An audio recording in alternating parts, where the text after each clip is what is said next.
Welcome to మన TV news.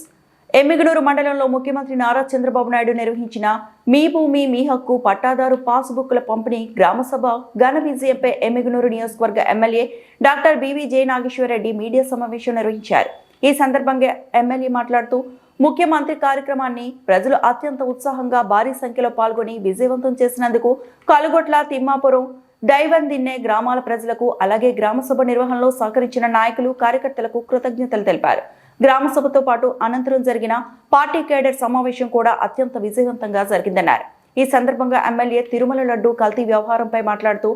పాత్రికేయ మిత్రులందరికీ నమస్కారం. 2 రోజుల క్రితం మీ భూమి మీ హక్కు అంటూ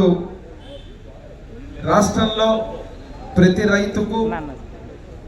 గత ప్రభుత్వంలో రీసర్వే పేరు మీద అనేక సమస్యలు సృష్టించి వదిలినటువంటి ఆ రెవెన్యూ డిపార్ట్మెంట్ ని ప్రక్షాళన చేస్తూ ముఖ్యమంత్రిగా ఉన్నటువంటి ఆనాటి నాయకుడు పాస్ పుస్తకాల మీద ఫోటోలు పెట్టుకొని, గట్ల మీద ఉన్నటువంటి రాళ్లకు రంగులు ఫోటోలు పెట్టుకొని, గట్ల పంచాయతీలు పెంచుకుంటూ ల్యాండ్ టైటిల్ యాక్ట్ ద్వారా ప్రజల ఆస్తుల్ని, రైతుల ఆస్తుల్ని నాశనం చేసే విధంగా చేసిన రోజు నుంచి వాటిని ప్రక్షాళన చేస్తూ డిజిటల్ ఇండియా, డిజిటల్ రైతుగా ఈరోజు బ్లాక్ చైన్ టెక్నాలజీని వాడుతూ పాస్బుక్లు ఇస్తే మీ భూమి మీ హక్కుని ఎవరు కూడా రాబోయే రోజుల్లో ట్యాంపర్ చేయకుండా శాశ్వతంగా ఆ యొక్క హక్కుని రైతు చేతికి అందించే కార్యక్రమానికి మా ముఖ్యమంత్రి వారు నారా చంద్రబాబు నాయుడు గారు కలగొట్లకు వచ్చిన సంగతి మీకు అందరికీ తెలిసిందే. మా రైతులు అదే రకంగా కేవలం కలగొట్ల, తిమ్మాపురం, దైవందిన్నె, ఆ కలగొట్ల గ్రామం నుంచి, తిమ్మాపురం, దైవందిన్నె నుంచి వచ్చిన కేవలం ఆ 3 గ్రామాల నుంచి వచ్చినటువంటి రైతులకు, కూటమి నాయకులకు, మా తెలుగుదేశం పార్టీ ఎమ్మిగనూరు నియోజకవర్గ 3 మండలాల ఎమ్మిగనూరు పట్టణ శ్రేణులకు ఈ యొక్క కార్యక్రమాన్ని రాష్ట్రంలోనే సూపర్ సక్సెస్గా, సూపర్ హిట్గా చేసి సహకరించినటువంటి రైతు సోదరులకు, పాత్రికేయ మిత్రులకు అందరికీ కూడా మా ఎమ్మిగనూరు తరఫున వారికి శుభాకాంక్షలు, ధన్యవాదాలు తెలుపుతున్నాను. ఒక ముఖ్యమంత్రి గారి యొక్క రాకంటే ఏదో ఆషామాషిగా కాకుండా క్షేత్రస్థాయిలో, గ్రామ స్థాయిలో ఒక గ్రామ సభను పెట్టి ఇచ్చేటువంటి పాస్ పుస్తకాలు ఏ రకంగా చూసుకోవాలా, ఏ రకంగా జరుగుతున్నది అని చెప్పి ఒక పంచాయతీ సెక్రటరీ ఏదైతే నివేదిక చదివితే ఒక చిన్న డిజిట్ పొరపాటు పడితే కూడా వెంటనే పట్టుకొని ఇది కాదు కదా, ఈ రకంగా ఉండదు కదా అని అడిగినటువంటి, నిశితంగా పరిశీలించి క్షేత్రస్థాయిలో సూక్ష్మంగా రైతులకు కానీ ప్రజలకు కానీ మంచి చేసే నాయకుడు అనేది మా ముఖ్యమంత్రి గారు నారా చంద్రబాబు నాయుడు గారు అని చెప్పి మేము గర్వంగా తెలియజేస్తున్నాం. మరి ఈరోజు ఎమ్మిగనూరు పశ్చిమ ప్రాంతం, కర్నూలు జిల్లా, రాయలసీమ బిడ్డగా ముఖ్యమంత్రి నారా చంద్రబాబు నాయుడు గారు 2014-19 ఏదైతే ఆ రోజు ముఖ్యమంత్రిగా నిజమైన రాయలసీమ బిడ్డగా మా కర్నూలు ముఖద్వారమైనటువంటి పశ్చిమ ప్రాంతానికి ఆ రోజు శాంక్షన్ చేసినటువంటి ఆర్డిఎస్ రైట్ కెనాల్, అదే రకంగా గుండ్రేవల ప్రాజెక్ట్, వేదావతి ప్రాజెక్ట్, గతంలో కీర్తిశేషులు నా తండ్రి బివి మోహన్ రెడ్డి గారు ఉన్నటువంటి గురు రాఘవేంద్ర ప్రాజెక్ట్, అదేవిధంగా గాజుల్దిన్నె ప్రాజెక్ట్, వీటన్నిటిని కూడా మా రైతులకు కానీ మా బిడ్డలకు కానీ ఇక్కడ ఉన్నటువంటి ప్రతి ఒక్కరికి రాయలసీమలో సాగు, త్రాగునీరు ఇచ్చి ఇక్కడ ఉపాధిని పెంచడమే కాకుండా రైతాంగానికి మేలు చేసేటువంటి ఈ ప్రాజెక్టులన్నింటిని కూడా అన్నింటిని కూడా మళ్ళీ త్వరితగతిన పూర్తి చేస్తాం. నేనే ఇచ్చాను, నేనే పూర్తి చేస్తానని హామీ ఇచ్చి గురు రాఘవేంద్ర ప్రాజెక్టుకు వెంటనే 44 కోట్లు శాంక్షన్ ఇస్తున్నానని చెప్పడం, అదేవిధంగా ఆర్టీఎస్ రైట్ కెనాల్కి ల్యాండ్ అక్విజిషన్తో పాటు ఆ కార్యక్రమాన్ని ప్రారంభిస్తున్నామని చెప్పడం, మూడవది గుండ్రేవల ప్రాజెక్టుకు సంబంధించి ఇంటర్స్టేట్ కాబట్టి దానికి డైలాగ్ రాష్ట్రాలతో మాట్లాడుతూ సమన్వయం చేసుకుంటానని చెప్పినందుకు, అత్యంత ముఖ్యమైనటువంటి ఈరోజు మాకున్నటువంటి రిజర్వాయర్లో గాజుల్దిన్నె ప్రాజెక్టు గత ప్రభుత్వం కేవలం 1 టీఎంసీ హైట్ పెంచడానికి మట్టి పనులు చేసుకుని డబ్బులు కొట్టుకోవడం తప్ప ఆఖరికి బిల్లులు కూడా అయినటువంటి పరిస్థితిలో ఈరోజు ఆ గాజుల్దిన్నె ప్రాజెక్టుని కూడా ప్రాధాన్యత క్రమంలో పెట్టి వాటన్నిటిని కూడా త్వరితగతిన పూర్తి చేస్తాం, బడ్జెట్ కూడా కేటాయిస్తామని చెప్పినందుకు మా రైతుల తరఫున, మా ఎమ్మిగనూరు నియోజకవర్గం తరఫున, మా అందరి తరఫున కూడా ప్రత్యేకంగా పేరు పేరున మా ముఖ్యమంత్రి వారు నారా చంద్రబాబు నాయుడు గారికి పాదాభివందనాలు తెలియజేస్తున్నాం. మరి ఇక్కడికి వస్తే ఎమ్మెగనూరు సర్వతోముఖాభివృద్ధి అన్నప్పుడు ఈరోజు మా ప్రాంతంలో ఉన్న చేనేతల కళ నేతన్నలు ఎవరైతే ఉన్నారో వారికి ఈరోజు ఇచ్చేటువంటి హ్యాండ్లూమ్ టెక్స్టైల్ పార్క్ అనేది కేవలం ఒక పరిశ్రమ కాదు, వారికి జీవనాధారం. ఒక కార్యక్రమం ఒక పద్ధతి ప్రకారంగా చేసుకుంటూ దాన్ని ముందుకు తీసుకుపోయినప్పుడు 77 ఎకరాల ఎంఎస్ఎంఈ పార్కులు కేటాయించడం, ప్రత్యేకంగా 22 ఎకరాల క్యాబినెట్లో ఆమోదం తెలిపి ఇంటిగ్రేటెడ్ హ్యాండ్లూమ్ టెక్స్టైల్ పార్క్ ఇవ్వడం. నిన్ననే ముఖ్యమంత్రి గారు స్వయంగా మళ్ళీ గవర్నమెంట్ ఆఫ్ ఇండియా తోటి ఇప్పుడు స్థానికంగా ఎన్ఆర్ఎల్ఎం కింద 4 కోట్ల రూపాయలు శాంక్షన్ అయిందన్నా కూడా కాదు, సరిపోదని చెప్పి గవర్నమెంట్ ఆఫ్ ఇండియాకి మళ్ళీ ఈరోజు ఇంటిగ్రేటెడ్ హ్యాండ్లూమ్ పార్క్ కింద 15 కోట్ల నుంచి 20 కోట్ల వరకు ఉండేటువంటి ఆ యొక్క 2000 మంది చేనేతలకు ఉపయోగమైనటువంటి వారి కుటుంబాలందరికీ కూడా బ్రహ్మాండంగా ఉండేటువంటి ఆ యొక్క ఇంటిగ్రేటెడ్ హ్యాండ్లూమ్ పార్క్ కూడా త్వరితగతిన అడుగులు వేస్తూ ల్యాండ్ కేటాయింపులే కాకుండా వాటిని యాక్షన్ ప్లాన్లోకి తీసుకొని వచ్చి గవర్నమెంట్ ఆఫ్ ఇండియాకి పంపుతానందుకు కూడా వారికి ప్రత్యేక ధన్యవాదాలు. మా చేనేతలు, మా ఎమ్మెగనూరు చేనేతపురి తరఫున వారికి ధన్యవాదాలు తెలియజేస్తున్నాం. వచ్చినప్పుడు ఈరోజు మనకు లాజిస్టిక్స్, గత ప్రభుత్వంలో మీరు చూశారు, కోడుమూరు నుంచి ఎమ్మెగనూరుకు రావాలంటే ఒక గుంత కాదు కదా, కనీసం ఒక గోతి కూడా పూడ్చినటువంటి పాపాన పోలేదు. ప్రత్యేకంగా ఈరోజు ఎమ్మెగనూరు అభివృద్ధి కావాలన్నప్పుడు లాజిస్టిక్స్ లో అత్యంత ముఖ్యమైనటువంటి మా ఎమ్మెగనూరుకి బైపాస్ కావాలని national highway government of India నుంచి డిపిఆర్ పంపించి వాటిని శాంక్షన్ చేయాలన్నప్పుడు ముఖ్యమంత్రిగా స్వయంగా చంద్రబాబు నాయుడు గారు లెటర్ రాసి ఆ లెటర్ ద్వారా మనం వచ్చినటువంటి సభలోనే అనౌన్స్ చేయడం కూడా జరిగింది. 138 కోట్ల రూపాయలతో మన ఎమ్మెగనూరుకి బైపాస్ శాంక్షన్ చేస్తానని చెప్పడం. అదేవిధంగా రైల్వే లైన్, నా తండ్రి బివి మోహన్ రెడ్డి గారు నుంచి ఉన్నటువంటి కళ, ఆ రోజు ఏదైతే మంత్రిగా ఎమ్మెగనూరులో రైల్వే లైన్కు డిపిఆర్ సర్వేకి పంపించాలని చెప్పి పెట్టిపోతే ఆ రోజు నుంచి ఈ రోజు వరకు దాని దాఖలాలు కూడా లేవు. మళ్ళీ ఈ రోజు కొత్తగా నేను ప్రతిపాదన చేసి ముఖ్యమంత్రి గారి దృష్టికి తీసుకపోతే ఏమాత్రం ఆలోచించకుండా ఆ ప్రాజెక్టుని తోర్నగల్లు నుంచి వయా ఎమ్మెగనూరు టు కర్నూలు ఏదైతే ఉందో ఆ యొక్క దానికి వెంటనే డిపిఆర్ చేయాలని చెప్పి పంపించి, సర్వే చేయాలని చెప్పి పంపించి అక్కడికి ఆమోదం తెలిపి కేంద్ర ప్రభుత్వానికి లెటర్ రాసి నేనే స్వయంగా, మీకు తెలుసు అందరికి కూడా, అటు గడ్కరీ గారిని, కేంద్ర మంత్రివర్యులు గడ్కరీ గారిని, కేంద్ర మంత్రివర్యులు రైల్వే మంత్రివర్యులు ఎవరైతే వైష్ణవ్ గారిని ప్రత్యేకంగా కలిసి నా స్వహస్తాలతో ఇచ్చొచ్చిన దాని మీద వెంటనే రెస్పాన్స్ కూడా వచ్చింది. త్వరలోనే మీకు మళ్ళీ విత్ డాక్యుమెంట్ మనకు అప్రూవల్ సర్వే వచ్చిన తర్వాత మళ్ళీ ఒక ప్రెస్ మీట్ పెడతా. నిన్న ముఖ్యమంత్రి గారు దాన్నే మళ్ళీ గుర్తు చేస్తూ మన ప్రాంతానికి రైల్వే లైన్కి సంబంధించినటువంటి దాని పనులను సర్వేని మళ్ళీ మొదలుపెట్టి ఈ ప్రాంతంలో మళ్ళీ ఆ రైల్వే లైన్, రైల్వే స్టేషన్ ఎమ్మెగనూరుకు వచ్చే విధంగా ఇస్తానని చెప్పినందుకు మళ్ళీ మరొక్కసారి మా ముఖ్యమంత్రి వర్యులకు మేమందరం కూడా పేరు పేరున ధన్యవాదాలు తెలియజేస్తున్నాం.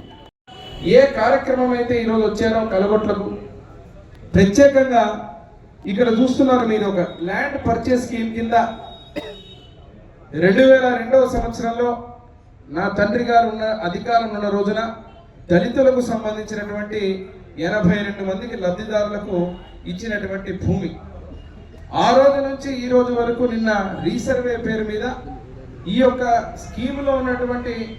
ఏదైతే ఉందో దీన్ని 22A కింద పెట్టి దీన్ని కంప్లీట్గా రౌండ్ ఆఫ్ చేయడం జరిగింది. నేను ఎందుకు చూపిస్తున్నా అంటే నిన్న ముఖ్యమంత్రి గారు కాలు పెట్టిన వెంటనే కలెక్టర్ గారి దృష్టికి తీసుకుపోయి ఈరోజు 82 ఉన్నటువంటి నెంబర్ 131 ఎకరాలు దగ్గర 120 పైచీలకు 120 పైచీలకు మంది అయ్యే విధంగా అవుతూ ఈ 22A ఏదైతే ఉందో లాక్ ఉందో దాన్ని వెంటనే కలెక్టర్ గారికి చెప్పి ముఖ్యమంత్రి గారు చెప్పడంతో అది రిలీజ్ చేయడం జరిగింది. మళ్ళీ ఏదైతే దళితులకు సంబంధించినటువంటి భూమి వారి హక్కుని వారికే ఇచ్చే విధంగా ఇది చాలా ఎప్పటి నుంచో పెండింగ్ ఉన్నది. మా వాళ్ళు వచ్చి నన్ను అడిగిన మొట్టమొదటి ఊరిలో కార్యక్రమం, సార్ ఇది మాకు ఖచ్చితంగా కావాలని చెప్పడం. అదే రకంగా త్వరలోనే కలగొట్లకు శ్మశానంతో పాటు మరి పట్టాలు, దానికి కూడా ముఖ్యమంత్రి గారు ఆదేశాలు ఇవ్వడం, కలెక్టర్ గారు కూడా అన్ని యాక్షన్ ప్లాన్ కూడా సిద్ధం చేస్తున్నాం. ఇదే కాకుండా ఉదాహరణగా నేను నిన్న ఎక్కడో వీడియో చూశాను, ఒక ఆడ కూతురు కలగట్లలో ఏదో జరగలేదని చెప్పి. ఉదాహరణ ఈరోజు చూస్తున్నా, ఏదైనా మాట్లాడినప్పుడు రికార్డెడ్గా ఉండాలి. ఇక్కడికి వచ్చినప్పుడు మీరు చూస్తే ఈ యొక్క ఇంకొక ఇష్యూ, నేను చెప్పినటువంటి ఇంకొక ఇష్యూలో ఇది కలగొట్ల గ్రామంలో K Eeramma, Shrimati K Eeramma, wife of late Durgappa garu Kalagotla గ్రామశిలో గల సర్వే నంబర్ 89, విస్తీర్ణం 1.21 ఎకరా అని చెప్పి వాళ్ళ ఆస్తి. గత ప్రభుత్వం రీసర్వే చేయడం వల్ల ఆమెకు కేవలం 49 సెంట్లు మాత్రమే వచ్చాయని చెప్పి మిగిలినటువంటి 72 సెంట్లు వేరే రకంగా దాన్ని పక్కన పెట్టడం జరిగింది. అప్పుడు వీరు కోర్టుకు పోతే ఒక కోర్టు ఆర్డర్ ఇచ్చింది, ఈ యొక్క కుటుంబానికి ఇది ఖచ్చితంగా ఎకరా 21 సెంట్లు మొత్తం ఇవ్వాలా మీరు, ఇది తప్పు, మీ ప్రభుత్వం చేసినటువంటి సర్వే ఏదైతే ఉందో ఆ సర్వేలో మీరు తప్పులు తడకగా చేసుకుంటూ వాళ్ళ సొంత ఆస్తుల్ని ఈరోజు మీరు ఇష్టం వచ్చినట్టు ఇబ్బంది పెడుతున్నారని చెప్తే కోర్టు ఆర్డర్ని కూడా అమలు చేయనటువంటి సిగ్గులేనటువంటి ప్రభుత్వం గత ప్రభుత్వం. మరి అటువంటి దాన్ని నిన్న ముఖ్యమంత్రి గారు రాకతో మీ భూమి మీ హక్కు అని చెప్పి ప్రతి ఒక్కరి హక్కును కూడా నిజాయితీగా ఈరోజు ఇచ్చి ఈ ఆర్డర్ ఈరోజు ఇక్కడ ఉన్నటువంటి ఎవరైతే శ్రీమతి కే ఈరమ్మ లేట్ దుర్గప్ప గారికి 1 ఎకరా 21 సెంట్లు వాళ్ళకి ఇస్తూ వారికి కూడా పాస్ బుక్కులు కూడా ఇవ్వడం జరిగింది అనే విషయాన్ని మీకు కలగొట్ట గ్రామస్తులందరికీ అదేవిధంగా మనందరికీ కూడా తెలియజేస్తున్న పాత్రికేయ మిత్రులకు. ఇదే ఉదాహరణ గతంలో ఒక వీడియో చూశాను, నాది జరగలేదని. అది కోర్టులో ఉంది, వాళ్ళ అంశం కోర్టుకు పోయారు, అది కోర్టులో ఉన్నందువల్ల అది జరగలేదు. ఇట్లాగా కోర్టు ఆర్డర్ ఇచ్చిన తర్వాత కూడా చేయని పనులు ఈరోజు మేము చేస్తూ ఉంటే కోర్టులో ఉన్న అంశాలు తప్ప మిగతావన్నీ కూడా పరిష్కారం చేయడం జరుగుతుంది. కాబట్టి ఈరోజు ఎవరైతే పాత్రికేయ మిత్రులు నేను తెలియజేసేది, ఏదైతే రెవెన్యూ శాఖలో ఉన్నటువంటి ప్రతి ఒక్క అన్యాయాన్ని గత ప్రభుత్వం కేవలం వాళ్ళ సొంత లాభాల కోసం చేసుకున్నటువంటి పరిస్థితిలో ఈరోజు కలగట్లకు సంబంధించిన బడుగు బలహీన వర్గాలు, ఎస్సీ ఎస్టీ మైనారిటీలందరికీ కూడా ప్రతి ఒక్క ప్రజలకు అందరికీ కూడా కుల మతాలకు అతీతంగా ఈరోజు ఉన్నటువంటి ప్రతి ఒక్క హక్కుని, ఎవరి హక్కుని వారికి ఇచ్చేటువంటి గొప్ప కార్యక్రమాన్ని ముఖ్యమంత్రి గారు క్షేత్రస్థాయిలో పెట్టుకొని ఇంత విజయవంతంగా ఈ కలగొట్టలో నేను చూపుతున్న 2 ఎగ్జాంపుల్స్. ఇవి కొన్ని ఏళ్ల నుంచి నరకం చూస్తున్నారు, కొన్ని సంవత్సరాల నుంచి వీళ్ళకి ఏం చేయాలో అర్థం కాని పరిస్థితి. ఇది పరిష్కారం అవుతుందా కాదా అంటే ఆ దేవుడే వరం ఇచ్చినట్టు మా ముఖ్యమంత్రి వర్యులు కలగొట్ల గడ్డ మీద, నేను చెప్పాను ఆ మీటింగ్ లో కూడా, శ్రీకృష్ణదేవరాయలు నడియాడినటువంటి ఆ యొక్క గడ్డ మీద మా అధినేత మా ముఖ్యమంత్రి వర్యులు కలగొట్ల కాలు మీద గడ్డ మీద కాలు పెట్టి ఈరోజు వారు ఇచ్చినటువంటి వరాల జల్లు పశ్చిమ ప్రాంత జీవనాడు లాంటి ప్రాజెక్ట్ అన్నిటికీ కూడా మోక్షం కలిగించే విధంగా చేస్తూ, గతంలో జలాశయాలని నిండుగా నింపి రాయలసీమలో ఎక్కడ కూడా మా ప్రాంతానికి నీళ్ళకి ఇబ్బంది కావని ఈరోజు కొండమ్మవాగు చెరువులో కళ్ళారా నేను ముఖ్యమంత్రి గారికి చూపించాను. ఫిబ్రవరి నెలలో కూడా నిండు కుండలాగా ఉన్నటువంటి ఆ చెరువుని మరి జలాశయాలను నింపి ఈ ప్రాజెక్టులన్నీ ముందుకు తీసుకుపోతూ హంద్రీ నీవని వెడల్పు చేసి హంద్రీ నీవా ద్వారా జగన్మోహన్ రెడ్డి నియోజకవర్గం పులివెందులకు తన సొంత నియోజకవర్గమైన కుప్పానికి నీళ్లు ఇచ్చినటువంటి వ్యక్తి, రాయలసీమకు ఈరోజు నీళ్లు ఇచ్చినటువంటి వ్యక్తి రాయలసీమ ద్రోహ. లేకపోతే జగన్మోహన్ రెడ్డి ఈ ప్రాజెక్టులన్నీ ఆపి ఒక్క చుక్క నీళ్ళను కూడా నింపనటువంటి రాయలసీమ బిడ్డలని చెప్పుకుని నీవు రాయలసీమ ద్రోహ అని చెప్పి మరొక్కసారి మేము అడుగుతున్నాం. ఈ రకంగా సాక్ష్యాలతోటి కళ్ళకు కనిపించే విధంగా ఏదైతే ముఖ్యమంత్రి వారు నారా చంద్రబాబు నాయుడు గారు రాయలసీమ పట్ల, రాయలసీమ మీద ప్రేమతో చేసిన పనుల వల్ల ఈరోజు వచ్చేటువంటి ప్రతి నీటి చుక్క, నీటి బిందువుతో ఈ ప్రాంతంలో ఉన్నటువంటి రైతులందరూ కూడా ఈరోజు సాగు చేసుకోవడం జరిగింది. అదే రకంగా రెండోది రబీకి లేదు, మీరు క్రాపు అవసరం లేదు, తుంగభద్ర అనేది నీళ్లు రావన్నా కూడా కొంతమంది రైతులు వేసుకున్నారు మొక్కజొన్న అన్నా కూడా వారికి కూడా నీళ్ళు ఇచ్చి ఈరోజు చెరువుల ద్వారా ఇతర ప్రాజెక్టుల ద్వారా మనం నీళ్ళు ఇచ్చి, పులికన ద్వారా నీళ్ళు ఇచ్చి ఇక్కడ కాపాడుకుంటున్నాం. సూటిగా అడుగుతున్నా, ఒక్క చుక్క నీళ్లు రానటువంటి కర్నూలుకు, అనంతపురం జిల్లాకు రాయలసీమ లిఫ్ట్ ఇరిగేషన్ అని పేరు పెట్టి నీవు ఆడుతున్న డ్రామాలకైనా ఆపుకోవాలి. పోతిరెడ్డిపాడు దగ్గర మీరు పోయే నాటకాలు, ఏది మాట్లాడినా ఏది చేసినా రాయలసీమకు ఎవరైనా చేశారంటే అది నందమూరి తారక రామారావు గారు, నారా చంద్రబాబు నాయుడు గారు తప్ప ఎవరు కూడా ఏది కూడా చేసింది లేదు. ఈరోజు చెరువులు నిండుగా ఉన్నా, జలాశయాలు నిండుగా ఉన్నా, అందరి నియమ వెల్పు కావచ్చు, తెలుగు గంగ కావచ్చు, SRBC కావచ్చు, ఇలా పోతిరెడ్డిపాడు ఇది చెప్పుకుంటూ పోతే ఏది చేసినా నందమూరి తారక రామారావు గారు, వారి తర్వాత నారా చంద్రబాబు నాయుడు గారు తప్ప ఏమీ లేదని తెలియజేస్తూ మరొక్కసారి మా కలగొట్ల తరఫున, మా ఎమ్మెగనూరు మండల తెలుగుదేశం పార్టీ కమిటీ తరఫున, మా ముఖ్యమంత్రి వర్యులకు మా ఎమ్మెగనూరు నియోజకవర్గ అభివృద్ధికి మా రైతులకు కలలుగా మిగిలినటువంటి ప్రాజెక్టులన్నిటికీ కూడా త్వరితగతిన కార్యక్రమాలు చేసేటువంటి కార్యక్రమాలకు ఇచ్చినటువంటి వరాలు, నిధుల కేటాయింపులకు, అదే రకంగా ఇన్ఫ్రాస్ట్రక్చర్కు ఉన్నటువంటి రోడ్లు కావచ్చు, రైల్వే లైన్ సర్వే కావచ్చు, వీటన్నిటికి కూడా మేము శత విధాలుగా మనం పోరాడినటువంటి ఆ రోజు నుంచి ఈ రోజు వరకు ముఖ్యమంత్రి గారి యొక్క నోటి నుంచే వరాల జల్లు కురిపించినందుకు మరొక్కసారి నిజమైన రాయలసీమ బిడ్డగా రాయలసీమ మీద ప్రేమ చూపినటువంటి మా అధినాయకుడికి పేరు పేరున ధన్యవాదాలు చెప్తూ సెలవు తీసుకుంటున్నాను.